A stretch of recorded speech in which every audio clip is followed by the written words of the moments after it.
నమస్తే, welcome to SGV news bulletin లో ముందుగా హెడ్లైన్స్ చూద్దాం.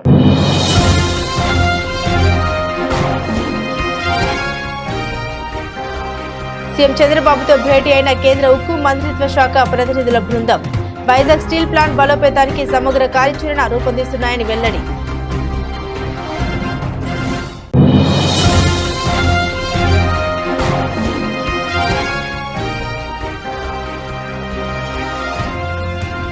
ఎంఎస్ఎంఈకి కేంద్ర ప్రభుత్వం సహకారం అందిస్తుంది. స్పష్టం చేసిన బీజేపీ రాష్ట్ర అధ్యక్షురాలు దగ్గుబాటి పురంధేశ్వరి.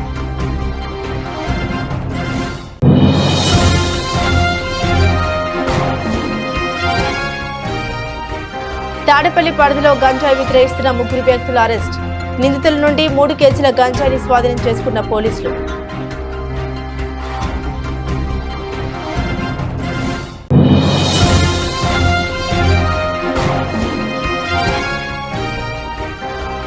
ఏపీ సెక్రటేరియట్ లో గత 2 రోజులుగా వాలీబాల్ మరియు బ్యాడ్మింటన్ ఆటల పోటీలు.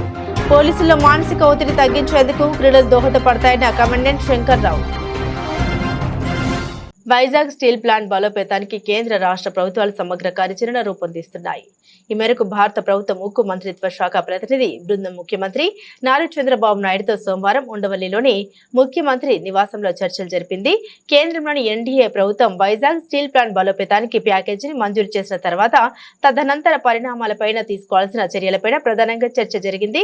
ఈ సమావేశంలో పాల్గొన్న కేంద్ర ఉక్కు శాఖ సహాయ మంత్రి భూపతిరాజు శ్రీనివాస వర్మ రాష్ట్ర ప్రత్యేక రక్షణ దళం ఎస్పీఎఫ్ తో ప్లాంట్కు భద్రత కల్పించడానికి రాష్ట్ర ప్రభుత్వం ముందుకొచ్చినందుకు ఆయన ముఖ్యమంత్రికి కృతజ్ఞతలు తెలిపారు. మరోవైపు స్టీల్ ప్లాంట్ పురోగతిని క్రమం తప్పకుండా సమీక్షించడం, ప్రస్తుతం పనిచేస్తున్న 2 బ్లాస్ట్ ఫర్నేసులతో పాటుగా 3వ ఫర్నేస్ ను కూడా తిరిగి ప్రారంభించడం వంటి అంశాలను ప్రతినిధి బృందంతో ముఖ్యమంత్రి చర్చించారు.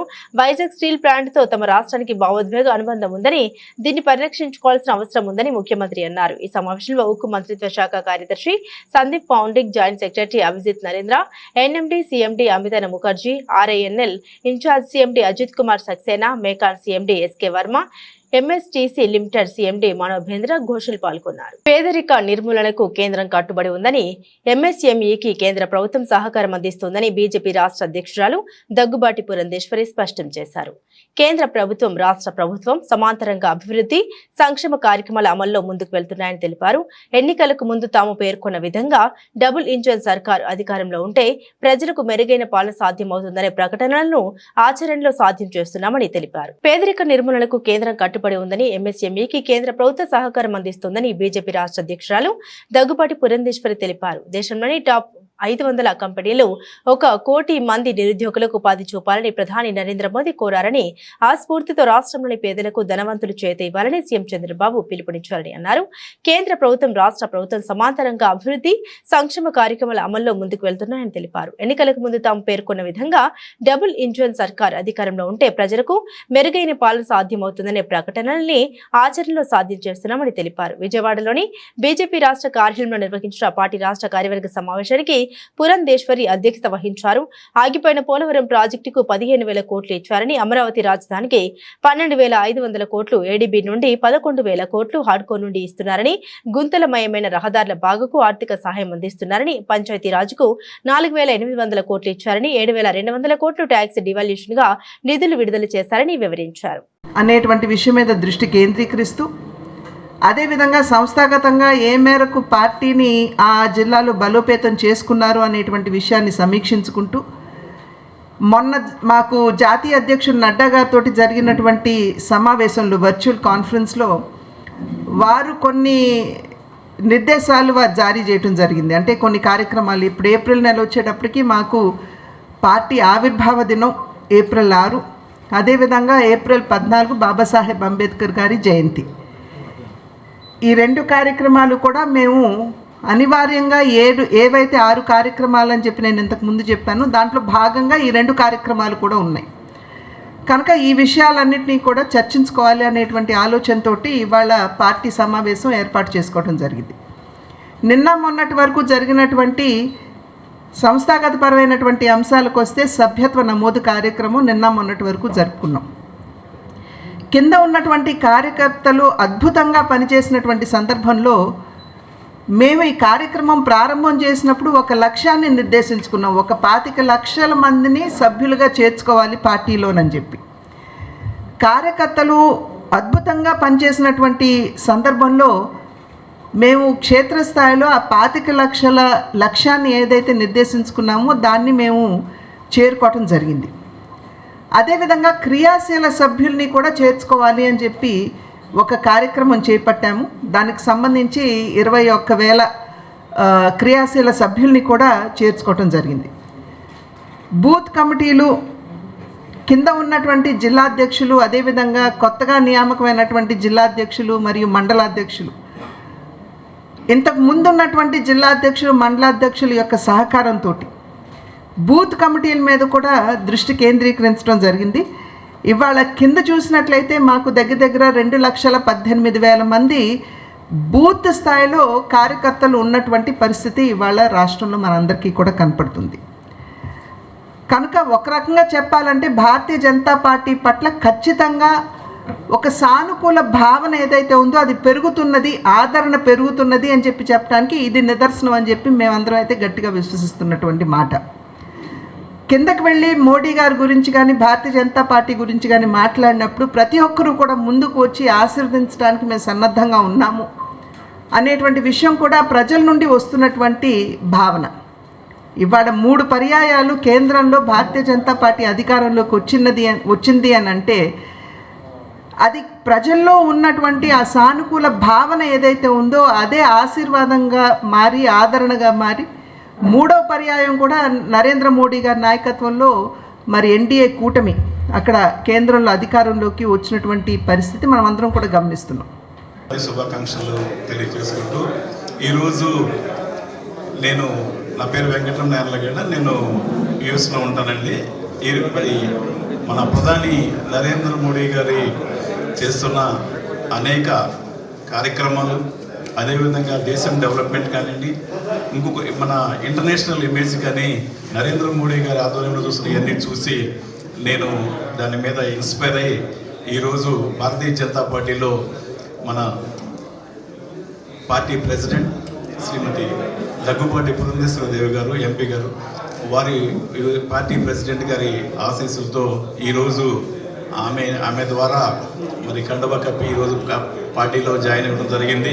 ఇదే సందర్భంగా మరి ఈరోజు సెక్రటరీ ఆర్గనైజేషన్గా ఉన్న మధుకర్జీ, అదేవిధంగా పాతూరు నాగభూషణం గారు, మరి బాలా గారు, ఇలా అనేక మంది పెద్దలు నాకు అంతకుముందే పరిచయం ఎన్ఆర్ఐ రిలేషన్తో. సో వీరందరి యొక్క ఆశీస్సులతో ఈరోజు నేను ఉగాది సందర్భంగా ఒక భారతీయ జనతా పార్టీలో చేరాను. కాబట్టి మరెన్నో కార్యక్రమాలు పార్టీ యొక్క హిందూ మత విశ్వాసాల్లో కానివ్వండి, మన యొక్క పార్టీ సిద్ధాంతాలను అమెరికాలో కానీ ఇతర దేశాల్లో కానీ ఇక్కడ కానీ చిత్తశుద్ధితో అభివృద్ధికి కృషి చేస్తానని తెలియజేసుకుంటాం. మంగళగిరి తాడపల్లి కార్పొరేషన్ పరిధిలోని తాడపల్లి పట్టణ పరిధిలోని బ్రహ్మానందపురం పట్టణ శివార్లో సోమవారం సాయంత్రం 3 వ్యక్తులు గంజాయి అమ్ముతున్నారని సమాచారంతో క్రైమ్ సిబ్బందితో బ్రహ్మానందపురం అవుట్కట్స్ లో గంజాయి అమ్ముతున్న 3 వ్యక్తులను అదుపులోకి తీసుకున్నట్లు, వారంటి 3 కేజీల గంజాయిని స్వాధీనం చేసుకున్నట్లు తాడపల్లి సిఐ కళ్యాణ్ రాజు తెలిపారు. సోమవారం సాయంత్రం తాడపల్లి పోలీస్ స్టేషన్ లో విలేకరుల సమావేశం నిర్వహించారు. ఈ సందర్భంగా కళ్యాణ్ రాజు మాట్లాడారు. ముత్యాల మనోజ్ కుమార్, అహ్మద్ బాషా, కైలా ప్రవీణ్ ముగ్గురిని అరెస్టు చేసి రిమాండ్ కు పంపినట్లు సిఐ కళ్యాణ్ రాజు తెలిపారు. ఈ మధ్య కాలంలో జిల్లా ఎస్పీ సతీష్ కుమార్ ఆదేశాల మేరకు గంజాయి మీద ప్రత్యేక దృష్టి పెట్టడం జరిగిందని తెలిపారు. సుమారు నెలన్నర నుండి 30 మంది వరకు రిమాండ్ చేయడం జరిగిందని తెలిపారు. అలాగే ఎక్కడైనా గంజాయి విక్రయాలు జరుగుతున్నా సమాచారం ఉంటే ఇచ్చిన వారి వివరాలను గోప్యంగా ఉంచుతామని అన్నారు. ఈ కార్యక్రమంలో ఎస్ఐ జె శ్రీనివాసరావు, పోలీస్ సిబ్బంది ఉన్నారు. తాడేపల్లి మండల పరిధిలోని బ్రహ్మానందపురం గ్రామ శివార్లలో ఈరోజు సాయంత్రం 3 వ్యక్తులు గంజాయి అమ్ముతున్నారు. ఆ చుట్టుపక్కల వచ్చేవారికి పోయేవారికి అవసరం ఉన్న వాళ్ళకి సమాచారం మీద అమ్ముతున్నారన్న విషయం తెలుసుకొని మేము మా క్రైమ్ సిబ్బందితో పాటు మేము అక్కడికి వెళ్ళడం జరిగింది. అక్కడ బ్రహ్మానందపురం అవుట్స్కట్స్లో ఒక 3 వ్యక్తులను అదుపులోకి తీసుకోవడం జరిగింది. ఆ 3 వ్యక్తుల పేర్లు ముత్యాల మనోజ్ కుమార్, అహ్మద్ బాషా, కైలా ప్రవీణ్. 3 వ్యక్తులు కూడా ఇందులో మనోజ్ కుమారు, అహ్మద్ బాషా అనేవాళ్ళు ఇద్దరు తాడేపల్లి మండలం వడ్డేశ్వరం గ్రామానికి చెందిన వాళ్ళు. కైలా ప్రవీణ్ అనే వ్యక్తి కొల్లనకొండ గ్రామానికి చెందిన వ్యక్తి. ముగ్గురు కూడా గంజాయి అమ్ముతుండగా పట్టుకోవడం జరిగింది. ముగ్గురు వద్ద నుంచి సుమారు 3 కిలోల గాంజా 3 కవర్లలో ఉండగా స్వాధీనపరచుకోవడం జరిగింది. దీని మీద కేసు నమోదు చేశాము. ముగ్గురిని కూడా కోర్టులో రిమాండ్ నిమిత్తం ప్రొడ్యూస్ చేయడం జరుగుతుంది. ఈ మధ్య కాలంలో గాంజా మీద మా జిల్లా ఎస్పీ గారు సతీష్ కుమార్ గారి ఆదేశాల మేరకు గాంజా మీద ప్రత్యేకంగా దృష్టి పెట్టడం జరిగింది. అలాగే ప్రత్యేకంగా ఒక 2 బృందాలను ఏర్పాటు చేసి దీని మీద ఎక్కడైతే కన్జ్యూమర్స్ ఎక్కడున్నారో వాళ్ళని ఐడెంటిఫై చేయటం, వాళ్ళకి కౌన్సిలింగ్ ఇవ్వడం జరుగుతుంది. అలాగే పెడ్లర్స్ ఎవరున్నారో వాళ్ళని ఐడెంటిఫై చేసి కేసులు నమోదు చేస్తున్న సందర్భం. సుమారుగా ఈ లాస్ట్ 1.5 మంత్ కాలంలో 30 మంది దాకా రిమాండ్ చేయడం జరిగింది. వాళ్ళ కేసులు నమోదు చేయడం జరిగింది. 30 మంది కూడా ఈ మధ్య వీళ్ళతో కలిపి సుమారు 30 మంది వీళ్ళందరూ కూడా రిమాండ్లోనే ఉన్నారు జైల్లో. పోలీస్కి ఈ ప్రత్యేకంగా ఈ గాంజా మీద దృష్టి పెట్టారనే దానికి నిదర్శనం. ఇక ముందు కూడా ఎస్పీ గారి ఆదేశాల మేరకు దీని మీద గట్టిగా కఠినంగా ఉండడం జరుగుతుంది. ఎవరైనా సమాచారం గాంజా పెడ్లర్స్ సంబంధించి కానీ కన్జ్యూమర్స్ సంబంధించిన సమాచారం ఇస్తే వాళ్ళకి తగిన కౌన్సిలింగ్ ఇవ్వడం జరుగుతుంది. అలాగే పెడ్లర్స్ మీద చట్టపరంగా కఠినంగా వ్యవహరించడం జరుగుతుందని ఈ సందర్భంగా ఎవరైనా సమాచారం ఇచ్చిన వారి ఫోన్ నంబర్ల వివరాలు కూడా గోప్యంగా ఉంచి మాకు పోలీసు వారికి సహకరించవలసిందిగా ఈ సందర్భంగా అందరికీ మనవి చేస్తున్నాం. శ్రీ విశ్వవస్తు నామ సంవత్సర ఉగాదిని పురస్కరించుకొని ఏపీ సెక్రటేరియట్ లో ఎస్పీఎఫ్ పోలీసులకు ఆటల పోటీ నిర్వహించారు. AP SPF DG doctor CM Trivikram Varma మరియు ఐజీబీవీ రామరెడ్డి సూచన మేరకు విజయవాడ జోన్ కమాండెంట్ ముద్దాడ శంకర్రావు గారి ఆధ్వర్యంలో AP secretariat CSO PVSN Mallikarjunarao వారి పర్యవేక్షణలో ఏపీ సెక్రటేరియట్ లో గత 2 రోజులుగా వాలీబాల్ మరియు బ్యాడ్మింటన్ ఆటల పోటీ నిర్వహించడం జరిగింది. ఈ కార్యక్రమానికి ముఖ్య అతిథిగా విచ్చేసిన కమాండెంట్ ముద్దాడ శంకర్రావు మాట్లాడారు. నిత్యం విధి నిర్వహణలో ఎంతో ఒత్తిడితో ఉండే స్పెషల్ ప్రొటెక్షన్ ఫోర్స్ సిబ్బంది ఈ ఆటల పోటీల వల్ల వారు శారీరకంగా మానసికంగా ఎంతో ఉల్లాసంగా ఉత్సాహంగా ఉంటారని తెలిపారు. తద్వారా దైనందిన జీవితంలో మానసిక శారీరక ఒత్తిడులకు అతీతంగా విధులు నిర్వర్తించగలుగుతారని పేర్కొన్నారు. అంతేగాక మరింత శారీరక దృఢత్వాన్ని పెంపొందించుకునేందుకు క్రీడలు అన్ని విధాల దోహదం చేస్తాయని కమాండెంట్ శంకర్రావు పేర్కొన్నారు. ఈ కార్యక్రమానికి డాక్టర్ అగర్వాల్, కంటి ఆసుపత్రి మేనేజర్ ఎం రమణ, ఇతర అధికారులు మరియు సిబ్బంది పాల్గొన్నారు.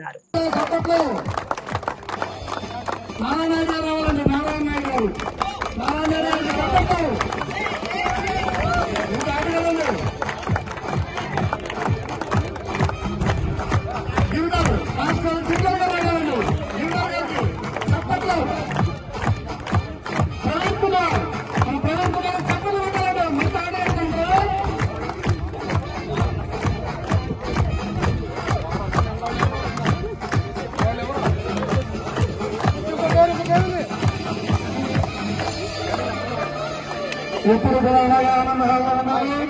ఆనందంగా ఉంటూ మనం డ్యూటీని మనం చేసుకుంటూ మన పై అధికారులకు ఎప్పుడు కూడా మాట రాకుండా సంతోషంగా ఉండాలి అని ఆయురారోగ్యాలు కలగాలి. గౌరవ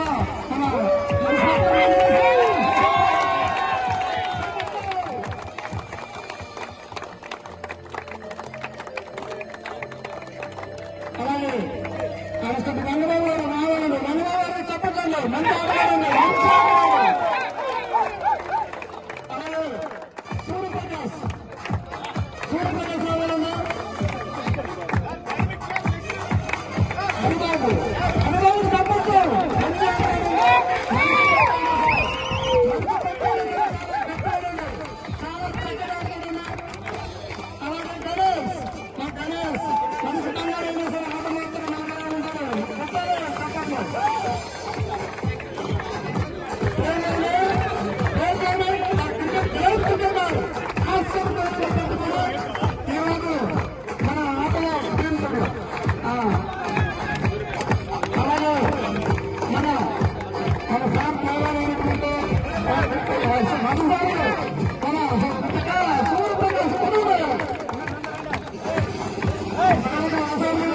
తీసుకోవడానికి మేము సిద్ధంగా ఉన్నాము.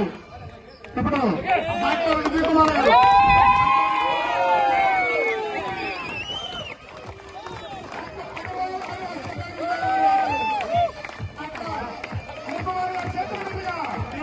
తీసుకుంటారు.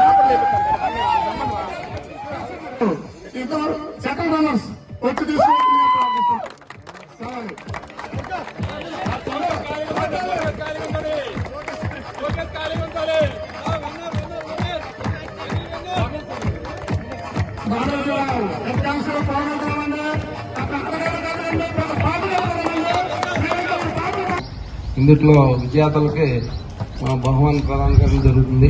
ఇప్పుడు ఫైనల్స్లో రన్నర్ ఎవరు వాలీబాల్ అనేది క్లారిటీ వచ్చేస్తుంది. మనకి ఈ అవకాశం ఇచ్చినటువంటి మన కమాండెంట్ గారికి ధన్యవాదాలు తెలియజేస్తున్నాం. మన సెక్రటరీ అదే కాకుండా మన యొక్క సేవలను గుర్తించి సారు మనం పెట్టిన రివార్డ్స్ ఒక్కొక్కరికి 20 సంవత్సరాలు 22 సంవత్సరాలు రివార్డు రాని వాళ్ళకి కూడా సారు పెద్ద మనసుతో కనికరించి మనందరికీ రివార్డ్స్ ఇస్తున్నారు. కాబట్టి మరొకసారి ధన్యవాదాలు తెలియజేస్తున్నాను. ఎందుకంటే ఇక్కడ ఆంధ్రప్రదేశ్లో మన తిరుమలలో హార్ట్ డ్యూటీస్ ఉన్నాయి. ఆ తర్వాత సెక్రటరియట్ ఎక్కువ హార్డ్ వర్క్స్ కనపడుతున్నాయి. ఎందుకంటే ఎండలోనూ వానలోనూ బాగా హార్డ్ వర్క్ చేస్తున్నారు. అందులో వేసవి కాలంలో కూడా ఎండను కూడా లెక్క చేయకుండా పబ్లిక్తోనూ చాలా పొలైట్గా మాట్లాడుతూ ఒబీడియంట్గా ఉంటూ విఐపీస్ వచ్చినా మీరందరూ కోఆర్డినేషన్తో చక్కగా ఉద్యోగం చేస్తున్నారు. ఎలాంటి ప్రాబ్లమ్స్ లేకుండా సక్సెస్ఫుల్గా అసెంబ్లీ సెక్షన్స్ అలాగే కలెక్టర్స్ కాన్ఫరెన్స్ ఈ రెండు కూడా మన సారు సహాయ సహకారాలు ఆయన సలహాలు తీసుకుంటూ మనం సక్సెస్ఫుల్గా కంప్లీట్ చేశాం. కాబట్టి మీ అందరి తరఫున సార్కి ధన్యవాదాలు తెలియజేస్తున్నాను.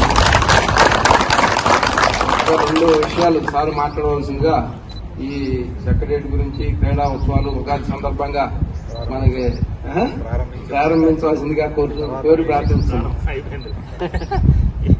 ఇది ముగింపు ఉత్సవం అనుకుంటా. ప్రారంభం ముగింపు ఈ రోజు ప్రారంభించారా? Okay, okay. అందరికీ గుడ్ ఈవినింగ్ సార్. అంత బాగున్నారా? లాస్ట్ టైం మనం ఇక్కడ మీటింగ్ ఒకటి కండక్ట్ చేసుకున్నాం. తర్వాత అంటే ఇక్కడికి వచ్చి కృష్ణమూర్తిని ఒకసారి పెట్టుకున్నాం లాస్ట్ టైం. సరే, ఇంకా ఏదైనా ఇష్యూ ఉంటే మీతో మాట్లాడుతుందని చెప్పి అనుకుంటాం. కానీ జనరల్ గా ఏమీ లేవు, నార్మల్ గా నడుస్తున్నప్పుడు ఎందుకు మళ్ళీ అని చెప్పేసి నేనే రావట్లేదు. బట్ ఎవ్రీడే మీ ఆఫీసర్స్ కానీ యూనిట్ ఆఫీస్ మల్లికార్జున అందరితో కూడా కంటిన్యూస్ గా టచ్లో ఉంటాం. కాబట్టి మీకు సంబంధించిన వెల్ఫేర్ ఇష్యూస్ కానీ ఏమన్నా సరే రోజువారీ కార్యక్రమం భాగంగా మేము తెలుసుకుంటుంటాం. కాబట్టి దానికి సంబంధించి నేను శిక్షిస్తుంటాం. కాబట్టి అది ఇబ్బంది లేదు. సో దీని విషయానికి వస్తే మల్లికార్జున నాకు మొన్న 1 వీక్ బ్యాక్ కాల్ చేసి ఉగాది సందర్భంగా మా వాళ్ళతో చిన్న మినీ స్పోర్ట్స్ లాగా కండక్ట్ చేస్తాం సార్ అంటే, సరే దానికి ఏముంది కదా కంటిన్యూ చేయడం మంచిదని చెప్పాను. సో దాని ప్రకారం మీరు ఆఫీసర్స్ మీరంతా సంఘటితమై ఈ కార్యక్రమాన్ని ఏర్పాటు చేశారు. చాలా హ్యాపీ. ఆరోగ్య మహాభాగ్యం అన్నారు. హెల్త్ మనకి కోవిడ్-19 తర్వాత దాని మీద అందరికీ అవగాహన బాగా పెరిగింది. దాని తాలూకు ఇంపార్టెన్స్ ఏంటనేది. కాబట్టి మీరందరూ కూడా కంటిన్యూస్ గా ఉదయం మీకు వచ్చిన పీటీ టైంలో కాకపోయినా సరే ఎవ్రీడే మార్నింగ్ కానీ ఈవినింగ్ కానీ ఏ టైంలో అయినా సరే ఒక 1 అవర్ మీకు బాడీ కోసం మీకు కేటాయిస్తే అది మీకోసం ఒక 23 అవర్స్ మీకోసం కేటాయిస్తుంది. అది ఎప్పుడు కూడా మీరు మర్చిపోకుండా ఏ టైంలో అయినా సరే, అంటే మీకు ఉదయం మార్నింగ్ టైంలో మీకు డ్యూటీ ఉందనుకోండి, ఈవినింగ్ టైంలో అయినా సరే ఏదో ఒక వాకింగ్ కానీ మీకు తెలిసిన ఏదైనా జిమ్ ఉంటారు మీ పక్కన జిమ్స్ కానీ యోగా చాలా ఉన్నాయి. అంటే ఏమి చేయలేకపోయినా అట్లీస్ట్ ఎలాంటి ఏమంటారు గేమ్స్ లాంటివి కూడా మీరు చేసుకోవచ్చు. ఇక్కడికి వచ్చినాక మీరు కోర్ట్ అంతా బాగా అరేంజ్ చేసుకున్నారు. తర్వాత షటిల్ కోర్టు ఎప్పుడు ఇది అరేంజ్ చేశారు? 6 months అయింది సార్. ఓకే, సరే, వెరీ గుడ్. ఇలాంటి స్పోర్ట్స్ యాక్టివిటీస్ లో కంటిన్యూ ఉండటం వల్ల మీకు హెల్త్ ఇష్యూస్ ఏమి ఉండవు. ఇప్పుడు దాదాపు అందరికీ 40 years క్రాస్ అయిపోయినాయి అనుకుంటారు. ఎవరో నాకు తెలిసి 40 కింద అయితే ఎవరు ఉంటారని అనుకోవట్లేదు. కాబట్టి ఇక్కడ నుంచి స్లోగా హెల్త్ ఇష్యూస్ వస్తుంటాయి. కాబట్టి అందరికీ మీకు ఏమంటారు ఒక హెల్త్ ఇన్సూరెన్స్ తర్వాత ఇంకోటి ఏమంటారు టర్మ్ ఇన్సూరెన్స్ ప్లాన్ అది కూడా పెట్టుకోండి. అది చాలా అవసరం పడుతుంది. తర్వాత ఏంటంటే ఈ హెల్త్ ఇష్యూకి సంబంధించి మాత్రం మీరు చాలా జాగ్రత్తగా వస్తే మీరు తినే ఆహార పదార్థాలు కానీ ఇప్పుడు దాదాపు మనకి ఇంత ముందులా కాదు మనకి సోషల్ మీడియాలో కానీ రోజువారీ మీరు అభివృద్ధి సంక్షేమానికి ప్రభుత్వ సమప్రాధాన్యం ఇస్తుందని ఐటీ మంత్రి లోకేష్ అన్నారు. గత పాలకులు 5 ఏళ్లలో రాష్ట్రాన్ని అప్పుల కుప్పగా మార్చినా తాము ఎన్నికల ముందు ఇచ్చిన హామీలను అమలు చేస్తూ ముందుకు వెళ్తున్నామని తెలిపారు. 243 కోట్ల అంచనాతో చేపట్టిన అనకాపల్లి అచ్యుతాపురం రహదారి 14 కిలోమీటర్ల విస్తరణ పనులకు సోమవారం ఆయన అచ్యుతాపురంలో శంకుస్థాపన చేశారు. అనంతరం మాట్లాడారు. అభివృద్ధి సంక్షేమ కార్యక్రమాలు జోడెద్దుల్లో ముందుకు సాగుతున్నాయన్నారు. వృద్ధాప్య పెన్షన్ 4000 చేసి ప్రతి నెల ఇంటింటికి వెళ్లి అందిస్తున్నామని, దేశంలో ఏ రాష్ట్రంలోనూ ఇంత పెద్ద మొత్తంలో పెన్షన్ అందించడం లేదని తెలిపారు. అన్న క్యాంటీన్లు తెరిపించి పేదల ఆకలి తీరుస్తున్నాం. మహిళలకు ఏడాదికి 3 వంట గ్యాస్ సిలిండర్లు ఉచితంగా అందిస్తున్నాం. మరో 2 నెలల్లో తల్లికి వందనం, అన్నదాత సుఖీభావ ఇస్తాం. ఎన్నికల సమయంలో ఇచ్చిన హామీలు నెరవేర్చుతా రాష్ట్రాన్ని అభివృద్ధి పథంలో నడిపిస్తున్నాం. యువగలం పాదయాత్ర సందర్భంగా వచ్చినప్పుడు అచ్యుతాపురం అనకపల్లి రోడ్డులో ఉన్న గోతులను స్కేల్ పెట్టి కొలవాల్సి వచ్చింది. టీడీపీ, జనసేన, బీజేపీ ఆధ్వర్యంలో రానున్న 5 ఏళ్లలో రాష్ట్ర సర్వతోముఖ అభివృద్ధికి కృషి చేసేందుకు ప్రతి ఒక్కరూ సిద్ధం కావాలి. అభివృద్ధి కార్యక్రమాలకు ప్రజలంతా సహకరించాలి. ఈ ప్రాంతానికి NTPC green hydrogen plant, ఆర్సెల్ఆర్ Mittal steel plant, bulk drug park వంటి ప్రతిష్టాత్మక ప్రాజెక్టులు వస్తున్నాయన్నారు. శనేశ్వర స్వామి కుంభరాశి నుండి మీనరాశికి ప్రవేశించిన సందర్భంగా విజయవాడ ప్రకాశం బ్యారేజీ సీతమ్మ వారి పాదాల వద్ద ఉన్న శనేశ్వర స్వామి ఆలయంలో ప్రారంభమైన ప్రత్యేక పూజలు ముగిశాయి. శని దోషాలు తొలగించేందుకు శనివారం నుండి సోమవారం వరకు పూజలు నిర్వహించారు. విజయవాడ ప్రకాశం బ్యారేజీ సీతమ్మ వారి పాదాల వద్ద ఉన్న శనేశ్వర స్వామి శ్రీ కోదినామ సంవత్సర పాల్గొన్న బహుళ అమావాస్య శనివారం రోజున కుంభరాశి నుండి మీనరాశికి ప్రవేశించిన సందర్భంగా త్రైహాత్మిక దీక్ష పూర్వకంగా ప్రారంభమయ్యాయి. శాంతి కళ్యాణ మహోత్సవాలు ముగిశాయి. ఆలయ ప్రధాన అర్చకులు శ్రీమన్నారాయణ మూర్తి ఆధ్వర్యంలో 3 రోజులు ప్రత్యేక పూజలు జరిగాయి. శనేశ్వర స్వామి వారు రాశి మారుతున్న సమయంలో వివిధ రాశుల వారికి దోషములు ఏర్పడిన నేపథ్యంలో ఈ పూజలు నిర్వహించారు. దోషాల నివారణకు ఆలయంలో 31 వరకు జరిగిన ప్రత్యేక పూజల్లో భక్తులు విరివిగా పాల్గొన్నారు. ఈ సందర్భంగా ఆలయ ప్రధాన అర్చకులు శ్రీమన్నారాయణ మాట్లాడుతూ ప్రత్యక్షంగా పరోక్షంగా కూడా శాంతి కళ్యాణ మహోత్సవాలు జరిపించామన్నారు. ఓం నీలాంజన సమాభాసం రవిపుత్రం జమాకృతం ఛాయామార్తాండ సంభూతం తం నమామి శనైశ్వరం. విజయవాడ పరమ పవిత్ర కృష్ణానదీ తీరాన సీతమ్మవారి పాదాల వద్ద వెంచేసిన ప్రత్యేక శనైశ్వర స్వామివారి దేవాలయంలో ఈరోజు స్వామివారికి శాంతి కళ్యాణోత్సవం జరుగుతుంది. స్వామివారు ఈరోజు కుంభరాశి నుంచి మీనరాశిలో ప్రవేశిస్తున్న సందర్భంగా త్రయాన్నిక దీక్షాపూర్వకంగా స్వామివారికి శాంతి కళ్యాణ మహోత్సవాలు జరుగుతున్నాయి. ఖచ్చితంగా 30 సంవత్సరాల క్రితం స్వామివారు కుంభరాశి నుంచి మీనరాశిలోకి ప్రవేశించినప్పుడు ఈ ఉత్సవాలకి అంకురార్పణ జరిగింది. అప్పటి నుంచి ఇప్పటి వరకు ప్రతి 2.5 సంవత్సరాలకు ఒకసారి స్వామివారికి ఈ శాంతి కళ్యాణ మహోత్సవం జరుగుతూ ఉండడం విశేషం. అందుచేత మేషరాశివారు, మీనరాశివారు, కుంభరాశివారు, సింహరాశివారు, ధనుస్సు రాశివారు స్వామివారిని పూజించిన ఎడల అష్టమ, అర్ధాష్టమ, ఏలినాటి శని దోషములు తొలగిపోయి సుఖసౌఖ్య సౌభాగ్య సంతోషములతో స్వామి అనుగ్రహం పొందగలుగుతారు. వివరాలకు దేవస్థానం కౌంటర్ నందు సంప్రదించగలరు. ప్రధాన అర్చకులు శ్రీమన్నారాయణ శనీశ్వర స్వామివారి దేవస్థానం విజయవాడ. శని భగవాన్ కి, శనీశ్వర మహారాజ్ కి. రంజాన్ పండుగ సందర్భంగా సింగునగర్ మదీనా మస్జిద్ షాదీఖానా వద్ద ముస్లిం సోదరులను కలిసిన రంజాన్ శుభాకాంక్షలు తెలిపారు. ఈ సందర్భంగా వందలాది మందికి మజ్జిగ పంపిణీ చేశారు. అనంతరం బాబురావు మాట్లాడుతూ 4 రోజుల పాటు కఠోర దీక్షలతో ఎంతో పవిత్రాత్మకంగా జరిగే పండుగ రంజాన్ అని కొనియాడారు. కేంద్రంలో అధికారంలో ఉన్న బీజేపీ ప్రభుత్వం కుల మత ప్రాంతాల మధ్య చిచ్చు పెట్టి తన పబ్బం గడుపుకోవాలని చూస్తోందని, భారతదేశంలో ప్రజలు బీజేపీ ఎన్ని కుట్రలు పనినా ప్రజలు ఐకమత్యంతో నడుస్తారని తెలిపారు. బీజేపీ, తెలుగుదేశం కూటమి ప్రభుత్వాలు వక్ఫ్ బోర్డు చట్ట సవరణ రద్దు చేయాలని, మత సామరస్యాన్ని కాపాడాలని, హిందూ, ముస్లిం, క్రైస్తవ భాయ్ భాయ్ అని నినాదాలు చేశారు. ఈ కార్యక్రమంలో సిపిఎం పార్టీ సెంట్రల్ సిటీ కార్యదర్శి బి రమణారావు, నగర కార్యదర్శి వర్గ సభ్యులు కె దుర్గారావు, టి ప్రవీణ్, నగర కమిటీ సభ్యులు CH Srinivas, SK Peer Saheb, M Baburao, Stephen Babu, SK Nizamuddin, M Siva, Lingeswararao, P Krishnamurthy, B Rambabu, G Venkateswararao తదితరులు ఈ కార్యక్రమంలో పాల్గొన్నారు. అందరికీ రంజాన్ శుభాకాంక్షలు. గత 4 రోజుల నుండి కఠినమైనటువంటి ఉపవాస దీక్షలతో అటువైపు ఆధ్యాత్మికత, ఇంకోవైపున మానవతావాదం, ఇంకోవైపున దాతృత్వం అన్నిటినీ కలగలిపినటువంటి పద్ధతిలో ఈ 4 రోజులు ఎంతో కఠినంగా ఈ రంజాన్ మాసం సాగింది. ఈ రంజాన్ ప్రతి ఒక్కరికి కూడా మంచి సందేశాన్ని ఇవ్వాలి. ఈ దేశంలో ఏ పండగ అయినా, అది రంజాన్ అయినా, క్రిస్మస్ అయినా, లేదు శ్రీరామనవమి అయినా, పండుగలన్నీ ఇది అందరి పండుగలు. మత సామరస్యాన్ని వెల్లివిరిచే రీతిలో ఈ పండుగలు ఉంటాయి. కానీ మత ఉన్మాదాన్ని రెచ్చగొట్టే శక్తులు పండుగల సందర్భంలో కూడా విద్వేషాలను రెచ్చగొట్టి ప్రజల అనైక్యతని సృష్టిస్తూ ఉన్నారు.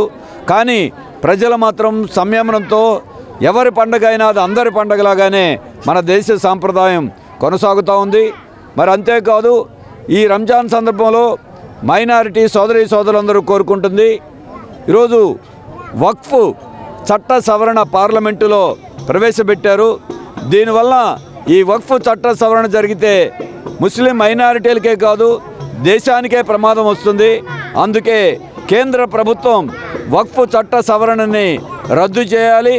రెండోది, ఆంధ్రప్రదేశ్లో ఉన్న 25 మంది ఎంపీలు ప్రత్యేకించి ఇవాళ ఉన్నటువంటి ఎంపీలు పార్లమెంటులో ఈ వక్ఫ్ చట్టానికి వ్యతిరేకంగా ఓటు వేస్తే ఈ చట్టం ఆగిపోతుంది, ఈ సవరణ బిల్లు రాకుండా ఆగిపోతుంది. అందుకే అప్పుడే నిజమైనటువంటి రంజాన్ శుభాకాంక్షలు అందరికీ తెలియజేసిన వాళ్ళు అవుతారు. అందుకే ఈ వక్ఫ్ చట్ట సవరణకి వ్యతిరేకంగా అందరం ఉమ్మడిగా నడుం బిగించాలి.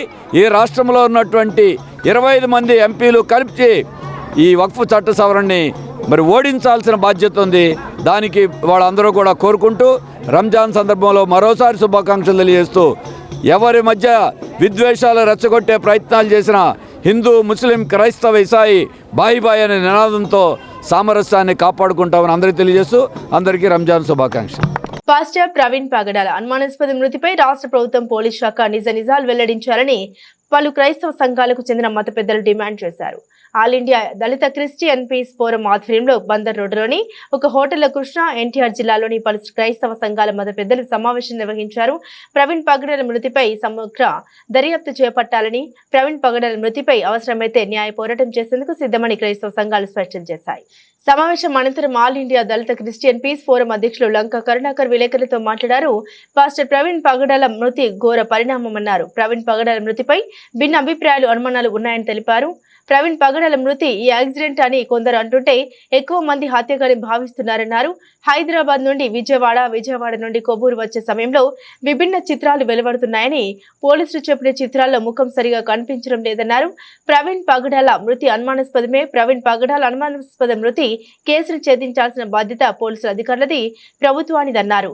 ఈ సమావేశంలో మన్నా మినిస్ట్రీస్ అధినేత bishop P Spurgeon Raju, pastor Veshapogu John Bhaskar Rao, symphony gospel అధినేత గాయకులు ఏఆర్ స్టీఫెన్సన్, సువార్త ఛానల్ అధినేత pastor Chatla Luther Prashanth, pastor M Ravikumar, pastor M Mathews, పలువురు పాస్టర్లు, మత విశ్వాసులు పాల్గొన్నారు.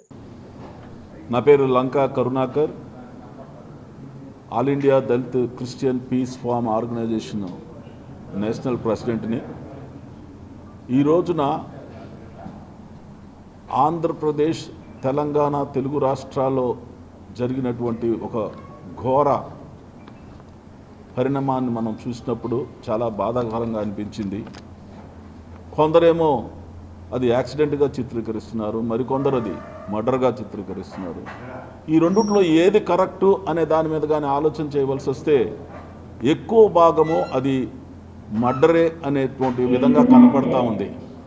ఇటువంటి పరిస్థితులలో ఒక లాయర్గా, ఒక సంస్థకు ఆర్గనైజర్గా నేను కొన్ని విషయాలు మీ ముందు నేను బయట పెట్టదలుచుకున్నాను. ఆయన హైదరాబాదు నుండి ప్రయాణమైనప్పటి నుంచి విజయవాడ వరకు ఎలా వచ్చాడో వీడియోలో చూపెడతా ఉన్నారు. విజయవాడ నుంచి ఆయన కొవ్వూరు వరకు ఎలా ప్రయాణం అయ్యాడో దాన్ని కూడా చూపెడతా ఉన్నారు. ఈ రెండిట్లో ఆయన పిక్చరు, ఆయన ఫిగరు ఏంటో కూడా ఇంతవరకు కరెక్ట్గా తేలేటువంటి పరిస్థితి కనపడలా. హైదరాబాద్ నుంచి వచ్చిన దాంట్లో ఆయన ముఖం ఒక విధంగా కనపడుతుంది, విజయవాడ నుంచి కొవ్వూరుకి వెళ్ళిన దాంట్లో ఆయన ముఖం అసలు కనపట్టలేదు. ఇటువంటి పరిస్థితుల్లో అనుమానాస్పద కేసు అనేటువంటిది మనం చూస్తూ ఉన్నాం. ఈ మృతి అనుమానాస్పదంగా ఉంది. మరి దీనికి రెమెడీ ఎవరు, ఏం చేయాలి? దీని గురించి దీన్ని కరెక్ట్గా చెప్పాలని అంటే పోలీస్ డిపార్ట్మెంట్దే బాధ్యత ఉంది. ఇక్కడ పోలీస్ డిపార్ట్మెంట్ ఇంతవరకు కరెక్ట్గా చేస్తుందో చేయట్లేదు అనే దాన్ని కానీ మనం చూసినట్లయితే మొన్న సిపి గారు, మొన్న డీజీపీ గారు, తర్వాత అక్కడ లోకల్ ఎస్పీ గారు ఒక ప్రకటన విడుదల చేశారు, వీడియోలన్నీ కూడా చూపెట్టారు. దాని గురించి అనేక మంది కూడా వారి యొక్క ఉద్దేశాలని వ్యక్తపరిచారు. ఇటువంటి సమయంలో ఎవరు కూడా అది కామన్గా ఒక యాక్సిడెంటు అని నమ్మేటువంటి పరిస్థితుల్లో మాత్రం లేరు.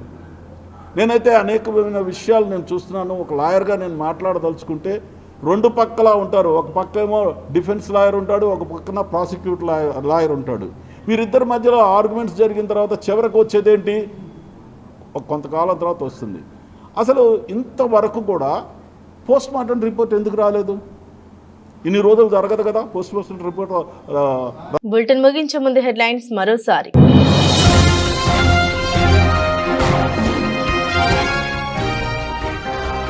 సీఎం చంద్రబాబుతో భేటీ అయిన కేంద్ర ఉక్కు మంత్రిత్వ శాఖ ప్రతినిధుల బృందం. వైజాగ్ స్టీల్ ప్లాంట్ బలోపేతానికి సమగ్ర కార్యాచరణ రూపొందిస్తున్నాయని వెల్లడి.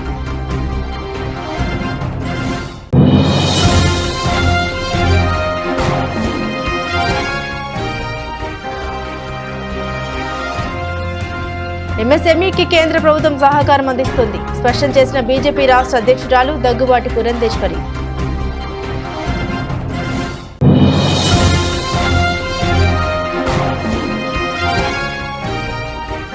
తాడేపల్లి పరిధిలో గంజాయి విక్రయిస్తున్న 3 వ్యక్తుల అరెస్ట్.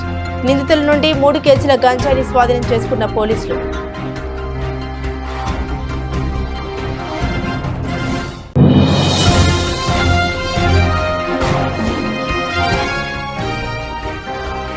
ఏపీ సెక్రటేరియట్ లో గత 2 రోజులుగా వాలీబాల్ మరియు బ్యాడ్మింటన్ ఆటల పోటీలు. పోలీసుల్లో మానసిక ఒత్తిడి తగ్గించేందుకు క్రీడలు దోహదపడతాయన్న కమాండెంట్ శంకర్రావు. ఇవి బులెటిన్ అప్డేట్స్. మరిన్ని అప్డేట్స్ కోసం చూస్తూనే ఉండండి SGV న్యూస్.